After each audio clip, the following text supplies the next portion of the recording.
ਮੇਰੀ ਦੀਦੀ ਵਿਆਹ ਵਾਲੀ ਰਾਤ ਘਰ ਤੋਂ ਭੱਜ ਗਈ ਸੀ। ਪਾਪਾ ਨੇ ਉਸਦੇ ਵਿਆਹ ਵਾਲਾ ਸਾਰਾ ਸਮਾਨ ਉੱਪਰ ਵਾਲੇ ਕਮਰੇ ਵਿੱਚ ਰਖਵਾ ਦਿੱਤਾ ਤੇ ਜਿੰਦਾ ਲਗਾ ਕੇ ਬੋਲੇ ਕਿ ਜੇ ਕਿਸੇ ਨੇ ਇਸ ਕਮਰੇ ਨੂੰ ਖੋਲ੍ਹਿਆ ਤਾਂ ਮੇਰਾ ਮਰਿਆ ਹੋਇਆ ਮੂੰਹ ਦੇਖੋਗੇ। ਤਾਂ ਸਾਰੇ ਡਰ ਗਏ ਅਤੇ ਕੋਈ ਵੀ ਕਈ ਸਾਲਾਂ ਤੱਕ ਉਸ ਕਮਰੇ ਵਿੱਚ ਨਹੀਂ ਗਿਆ। ਇੱਕ ਰਾਤ ਪਾਪਾ ਨੂੰ ਦੁੱਧ ਦਾ ਗਲਾਸ ਉਸ ਕਮਰੇ ਵਿੱਚ ਲਿਜਾਂਦੇ ਹੋਏ ਦੇਖਿਆ ਤਾਂ ਮੈਂ ਲੁੱਕ ਕੇ ਦੇਖਣ ਲੱਗੀ, ਇਹ ਕੀ ਕਰਦੇ ਨੇ ਪਾਪਾ। ਜਦੋਂ ਮੈਂ ਦੇਖਿਆ ਤਾਂ ਮੇਰੇ ਪੈਰਾਂ ਥੱਲੋਂ ਜ਼ਮੀਨ ਨਿਕਲ ਗਈ।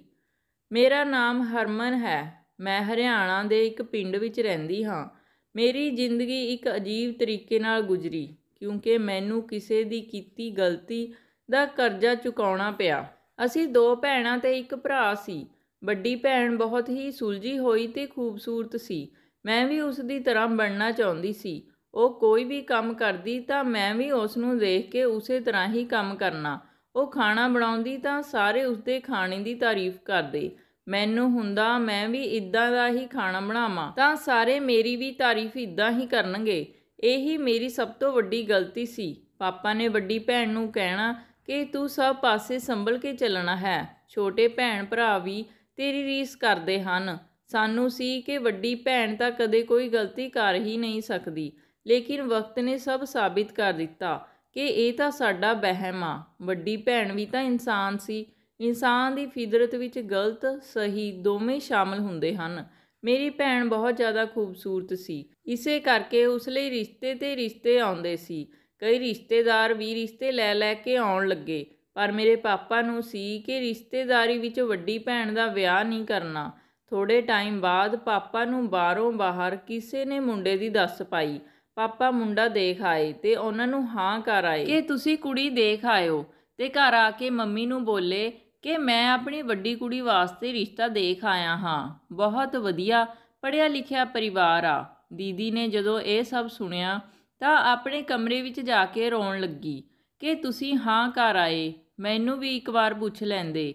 ਦੀਦੀ ਦੀ ਕਿਸੇ ਨੇ ਨਾ ਸੁਣੀ। ਮੰਮੀ ਅੰਦਰ ਆ ਕੇ ਬੋਲੇ, ਢੰਗ ਦੇ ਕੱਪੜੇ ਪਾ ਲੈ, ਤੈਨੂੰ ਅੱਜ ਮੁੰਡੇ ਵਾਲਿਆਂ ਨੇ ਦੇਖਣ ਆਉਣਾ ਹੈ। ਦੀਦੀ ਨੇ ਉਲਟਾ ਆ ਕੇ ਮੰਮੀ ਨੂੰ ਕਿਹਾ ਕਿ ਤੁਸੀਂ ਮੈਨੂੰ ਇੱਕ ਵਾਰ ਤਾਂ ਪੁੱਛ ਲੈਂਦੇ ਕਿ ਮੈਂ ਵਿਆਹ ਕਰਵਾਉਣਾ ਹੈ ਜਾਂ ਨਹੀਂ। ਮੰਮੀ ਬੋਲੇ, ਮੈਨੂੰ ਨਹੀਂ ਪਤਾ ਇਸ ਬਾਰੇ, ਤੂੰ ਆਪਣੇ ਪਾਪਾ ਨਾਲ ਗੱਲ ਕਰ ਲੈ। ਚਲੋ ਮੁੰਡੇ ਵਾਲੇ ਆ ਗਏ। ਮੁੰਡੇ ਦੀ ਮਾਂ ਤੇ ਭੈਣ। ਮੁੰਡੇ ਵਾਲਿਆਂ ਨੇ ਜਦੋਂ ਦੀਦੀ ਨੂੰ ਦੇਖਿਆ ਤਾਂ ਉਹਨਾਂ ਨੂੰ ਦੀਦੀ ਪਸੰਦ ਆ ਗਈ। ਮੁੰਡੇ ਦੀ ਭੈਣ ਦਾ ਸੁਭਾਅ ਬਹੁਤ ਹੀ ਜ਼ਿਆਦਾ ਚੰਗਾ ਸੀ। ਮੇਰੀ ਭੈਣ ਤੇ ਮੁੰਡੇ ਦੀ ਭੈਣ ਆਪਸ 'ਚ ਇਸ ਤਰ੍ਹਾਂ ਗੱਲਾਂ ਕਰਨ ਲੱਗੀਆਂ ਜਿਵੇਂ ਬਹੁਤ ਸਮੇਂ ਤੋਂ ਇੱਕ ਦੂਜੇ ਨੂੰ ਜਾਣਦੀਆਂ ਹੋਣ। ਉਹ ਭੈਣ ਨੂੰ ਸ਼ਗਨ ਪਾ ਗਏ ਤੇ ਹੁਣ ਭੈਣ ਵੀ ਖੁਸ਼ ਸੀ ਕਿਉਂਕਿ ਉਹਨਾਂ ਦਾ ਪਰਿਵਾਰ ਭੈਣ ਨੂੰ ਬਹੁਤ ਜ਼ਿਆਦਾ ਪਸੰਦ ਆਇਆ ਸੀ।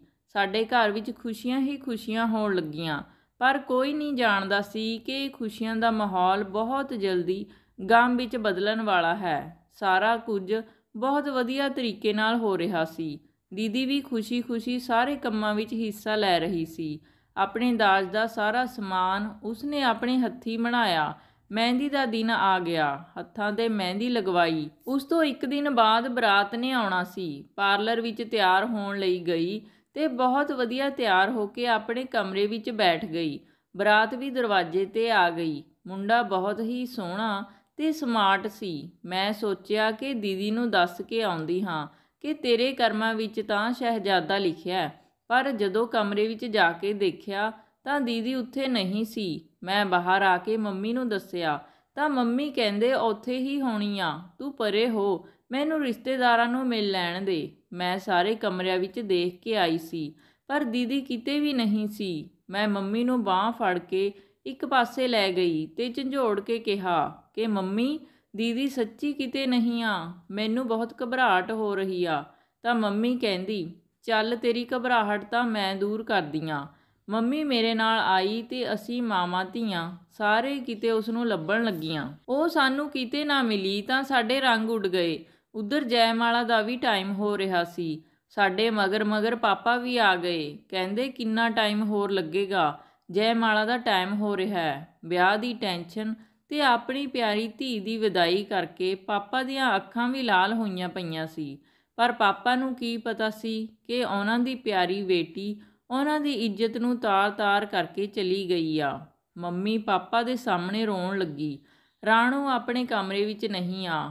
ਪਹਿਲਾਂ ਤਾਂ ਪਾਪਾ ਨੂੰ ਯਕੀਨ ਨਹੀਂ ਹੋਇਆ, ਕਿਉਂਕਿ ਰਾਣੋ ਦੀਦੀ ਚੰਗੇ ਹੀ ਬਹੁਤ ਸੀ। ਪਾਪਾ ਵੀ ਮੱਥੇ 'ਤੇ ਹੱਥ ਰੱਖ ਕੇ ਬੈਠ ਗਏ ਤੇ ਬੋਲੇ, ਬਾਹਰ ਮੇਰੀ ਇੱਜ਼ਤ ਦਾ ਕੀ ਹੋਊ? ਹੁਣ ਮੈਂ ਬਾਹਰ ਜਾ ਕੇ ਕੀ ਮੂੰਹ ਦਿਖਾਵਾਂ? ਮੈਂ ਤਾਂ ਲੁੱਟਿਆ ਗਿਆ, ਪੁੱਟਿਆ ਗਿਆ। ਫਿਰ ਮੇਰੀ ਮੰਮੀ ਨੇ ਕਿਹਾ ਕਿ ਤੁਸੀਂ ਘਬਰਾਓ ਨਾ, ਮੈਂ ਬਾਹਰ ਜਾ ਕੇ ਸਭ ਦੇਖਦੀ ਹਾਂ। ਮੰਮੀ ਬਾਹਰ ਗਏ ਤੇ ਮੁੰਡੇ ਦੀ ਮਾਂ ਨੂੰ ਇੱਕ ਪਾਸੇ ਕਰਕੇ ਕਹਿਣ ਲੱਗੇ ਕਿ ਸਾਡੀ ਕੁੜੀ ਤੁਹਾਡੀ ਹੋਣ ਵਾਲੀ ਨੂੰਹ ਘਰੋਂ ਭੱਜ ਗਈ ਹੈ। ਮੁੰਡੇ ਦੀ ਮਾਂ ਉੱਚੀ ਉੱਚੀ ਬੋਲਣ ਲੱਗੀ ਤਾਂ ਮੰਮੀ ਨੇ ਉਸ ਨੂੰ ਚੁੱਪ ਕਰਾਉਂਦੇ ਹੋਏ ਕਿਹਾ, ਜੇ ਤੁਸੀਂ ਠੀਕ ਸਮਝੋ ਤਾਂ ਅਸੀਂ ਛੋਟੀ ਕੁੜੀ ਤੋਰਨ ਨੂੰ ਤਿਆਰ ਹਾਂ। ਇਸ ਲਈ ਤੁਹਾਡੀ ਵੀ ਬਰਾਤ ਵਾਪਸ ਨਹੀਂ ਜਾਵੇਗੀ ਤੇ ਸਾਡੀ ਵੀ ਇੱਜ਼ਤ ਬਚ ਜਾਵੇਗੀ। ਮੁੰਡੇ ਦੀ ਮਾਂ ਨੇ ਮੁੰਡੇ ਨੂੰ ਦੱਸਿਆ ਤਾਂ ਮੁੰਡੇ ਨੇ ਕਿਹਾ ਕਿ ਠੀਕ ਆ। ਮੇਰੀ ਮਾਂ ਮੇਰੇ ਕੋਲ ਆ ਕੇ ਮੇਰੀਆਂ ਮਿੰਨਤਾਂ ਕੱਢਣ ਲੱਗੀ ਕਿ ਹੁਣ ਤੂੰ ਹੀ ਆ ਜੋ ਸਾਡੀ ਇੱਜ਼ਤ ਬਚਾ ਸਕਦੀ ਆ।